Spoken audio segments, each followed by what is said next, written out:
팔자에 돈이 붙는 사람의 특징. 지금 이 영상을 클릭한 당신, 아마 한 번쯤 이런 생각을 해본 적 있을 겁니다.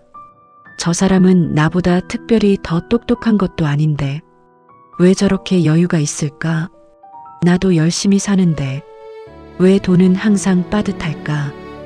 혹시 나는 돈과 인연이 없는 팔자인가? 그 생각이 이 영상을 클릭하게 만들었을 겁니다. 오늘 드릴 이야기는 재테크 종목이나 빠른 수익을 내는 방법이 아닙니다. 그보다 훨씬 근본적인 것, 돈이 따라붙는 사람들에게는 공통된 태도가 있다는 것, 그리고 그 태도는 타고나는 게 아니라 선택하는 것이라는 이야기입니다. 살아보면 알게 됩니다. 돈을 쫓는 사람과 돈이 따라오는 사람은 다릅니다. 그 차이는 능력이 아니라 매일의 태도에서 만들어집니다. 오늘 이 이야기가 당신의 태도 하나를 바꾸는 계기가 됐으면 합니다. 끝까지 함께 해주세요. 첫 번째 이야기, 자기 몫을 당당히 요구합니다. 이민준 씨는 올해 48살입니다. 프리랜서 디자이너로 15년 넘게 일해온 그는 한동안 자신의 가격을 제대로 받지 못하는 시간이 있었습니다. 클라이언트가 단가를 낮춰달라고 하면 관계가 틀어질까봐 그냥 맞춰줬고 추가 작업이 생겨도 눈치가 보여서 그냥 해드릴게요라고 했습니다. 그렇게 하면 관계가 좋아질 거라고 생각했습니다. 하지만 시간이 지나면서 알게 됐습니다. 싸게 해줄수록, 공짜로 해줄수록 오히려 더 당연하게 여겨진다는 것을. 어느 날 그는 단가표를 다시 만들었습니다. 처음으로 적정한 가격을 명시했고 추가 작업은 추가 비용이 발생한다고 공지했습니다. 처음엔 불편해하는 클라이언트가 있었습니다. 몇 명은 떠났습니다. 하지만 놀라운 일이 생겼습니다. 남은 클라이언트들이 오히려 그를 더 전문가로 대하기 시작했고 새로운 클라이언트들은 처음부터 그의 단가를 존중했습니다. 이민준 씨는 말합니다. 내 가치를 내가 먼저 알아야 남도 알아줘요. 눈치 보면서 깎아주면 결국 나만 손해예요. 당당하게 요구하는 게 실력이에요. 자기 몫을 당당히 요구하는 것, 그건 욕심이 아닙니다. 자신의 가치를 아는 사람이 하는 행동입니다. 그리고 그 태도가 있는 사람에게 기회가 붙습니다. 두 번째 이야기, 돈 버는 사람 옆에 머뭅니다. 박성호 씨는 51살입니다. 30대 중반까지 그는 경제적으로 늘 빠듯했습니다. 그런데 어느 해 직장 동료의 소개로 작은 투자 스터디 모임에 들어가게 됐습니다. 모임에는 그보다 훨씬 경제적으로 안정된 사람들이 있었습니다. 처음엔 주눅이 들었습니다. 그런데 그 사람들이 돈을 대하는 방식, 시간을 쓰는 방식, 기회를 보는 방식이 자신과 완전히 다르다는 걸 알게 됐습니다. 그들은 수익률 이야기보다 내가 이 돈으로 무엇을 만들 수 있나를 이야기했습니다. 단기 수익보다 장기 흐름을 봤습니다. 잃지 않는 것을 먼저 생각했습니다. 박성호 씨는 그 모임에서 3년을 보냈습니다. 투자 기술보다 훨씬 중요한 걸 배웠습니다. 돈을 대하는 태도, 기회를 읽는 눈, 감정을 다스리는 방법. 3년 후 그의 재정 상황은 완전히 달라졌습니다. 그는 말합니다. 질투하면 아무것도 안 배워요. 관찰하면 다 보여요. 부자 옆에 있는 게 어색해도 버텨요. 그 자리에서 배우는 게 어떤 강의보다 많아요. 돈 버는 사람 옆에 머무는 것, 질투 대신 관찰을 선택하는 것, 그 태도가 결국 자신을 바꿉니다. 세 번째 이야기, 돈 앞에서 감정을 빼냅니다. 최지연 씨는 45살입니다. 오랫동안 소비 패턴이 기분에 따라 달라졌습니다. 기분이 좋은 날엔 쉽게 지갑을 열었고 스트레스 받은 날엔 쇼핑으로 풀었으며 외로운 날엔 외식과 술자리로 채웠습니다. 수입은 나쁘지 않았는데 항상 월말이면 통장이 비어 있었습니다. 어느 날 그녀는 카드 내역서를 6개월치 출력해서 날짜와 감정 상태를 대조해 봤습니다. 명확한 패턴이 보였습니다. 힘든 날, 지친 날, 외로운 날에 특히 소비가 집중됐습니다. 그녀는 규칙을 하나 만들었습니다. 감정이 올라온 상태에서는 지갑을 열지 않는다. 최소 하루를 기다린다. 처음 한 달 충동 소비가 눈에 띄게 줄었습니다. 3달이 지나자 처음으로 월말에 잔고가 남았습니다. 최지연 씨는 말합니다. 돈 문제의 절반은 돈이 없어서가 아니에요. 감정 때문에 쓰는 돈이 너무 많은 거예요. 돈과 감정을 분리하는 게 진짜 재테크예요. 돈 앞에서 감정을 빼는 것, 기분 따라 쓰지 않고 기준대로 관리하는 것, 그게 누구나 배울 수 있는 진짜 실력입니다. 4번째 이야기, 남 따라 살지 않습니다. 정재원 씨는 50살입니다. 40대 초반까지 그는 주변의 시선을 꽤 의식하며 살았습니다. 동창들이 좋은 차를 타면 자신도 바꾸고 싶었고, 지인이 넓은 집으로 이사했다는 소식을 들으면 왠지 뒤처지는 기분이 들었습니다. 그렇게 남의 기준에 맞춰 살다 보니 항상 뭔가 부족한 상태가 유지됐습니다. 어느 날 그는 자신에게 진지하게 물었습니다. 나는 지금 내가 원해서 이걸 하는 건가? 아니면 남들이 하니까 하는 건가? 대부분의 답이 후자였습니다. 그때부터 그는 소비 기준을 바꿨습니다. 남들이 뭘 사든 상관없이 자신에게 진짜 필요한 것인지를 먼저 물었습니다. 차는 5년을 더 탔습니다. 여행은 비싼 곳보다 오래 머물 수 있는 곳으로 갔습니다. 옷은 유행보다 오래 입을 수 있는 것을 샀습니다. 3년 후 그의 통장은 처음으로 의미 있는 숫자를 보여줬습니다. 정재원 씨는 말합니다. 남 따라 살면 남의 인생을 사는 거예요. 내 기준이 생기면 돈도 따라와요. 왜냐면 불필요한 소비가 사라지거든요. 유행보다 현실을 보는 것, 남의 기준이 아닌 내 기준으로 쓰는 것, 그 단순한 전환이 재정의 흐름을 바꿉니다. 5번째 이야기, 돈이 들어오면 일부를 반드시 남깁니다. 한수연 씨는 47살 자영업자입니다. 가게 매출이 좋은 달에는 여유롭게 쓰고 매출이 나쁜 달에는 빠듯하게 버티는 패턴을 오랫동안 반복했습니다.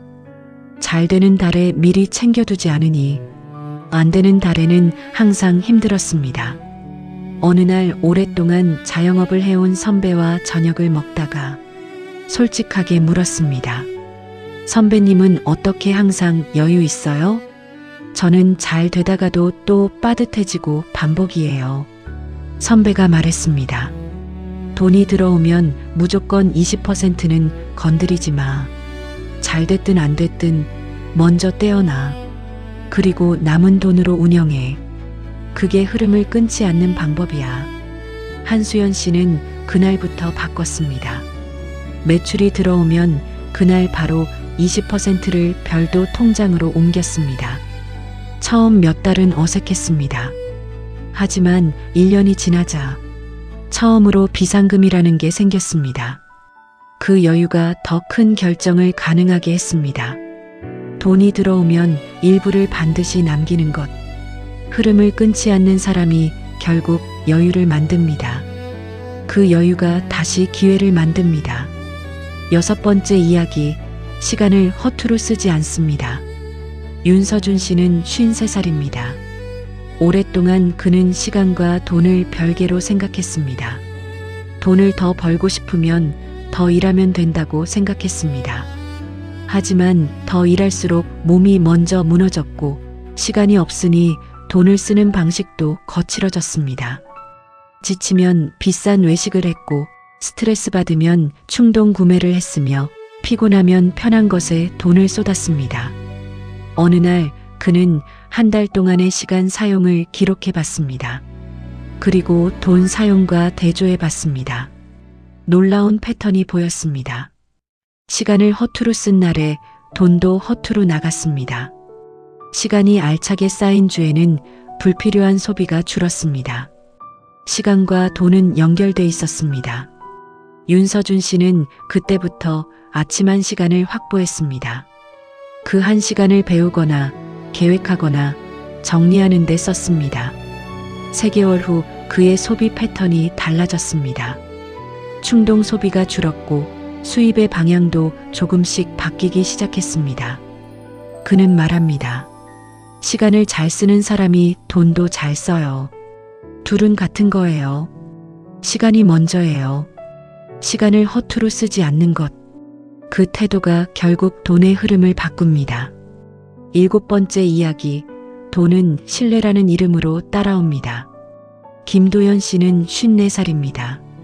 오랫동안 중소기업에서 구매 업무를 담당해온 그는 수많은 거래처 사람들을 만나면서 한 가지를 관찰했습니다. 오래도록 잘 되는 사람들의 공통점. 그들은 거래에서 약속을 지켰습니다. 작은 약속도 큰 약속도 기한이 지나면 반드시 연락했고 실수하면 숨기지 않고 먼저 말했습니다.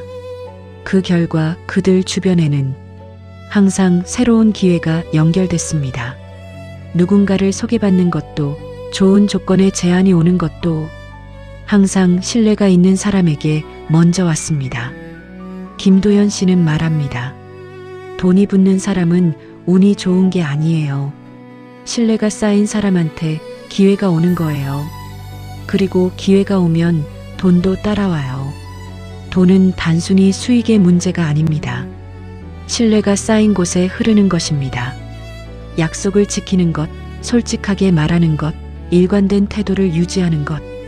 그것들이 쌓여서 신뢰가 되고 신뢰가 쌓이면 돈이 따라옵니다. 8번째 이야기, 돈을 좇는 사람과 돈이 따라오는 사람의 차이. 오늘 7가지 이야기를 들으면서 어쩌면 이런 생각이 든 분이 있을 겁니다. 이 사람들이 특별한 거 아닌가? 아닙니다. 그들 모두 처음엔 비슷한 자리에서 시작했습니다. 차이는 단 하나였습니다. 돈을 좇느냐 아니면 돈이 따라올 수밖에 없는 태도를 만드느냐. 돈을 좇는 사람은 항상 바쁩니다. 더 빠른 수익, 더 좋은 기회, 더 큰 한방을 찾아다닙니다. 그런데 이상하게 늘 빠듯합니다. 반면 돈이 따라오는 사람은 다릅니다. 자기 가치를 알고 감정 대신 기준으로 움직이며 남의 시선 대신 자신의 방향을 봅니다. 그리고 작은 약속들을 꾸준히 지킵니다. 그 태도들이 쌓이면 어느 날 기회가 먼저 오기 시작합니다.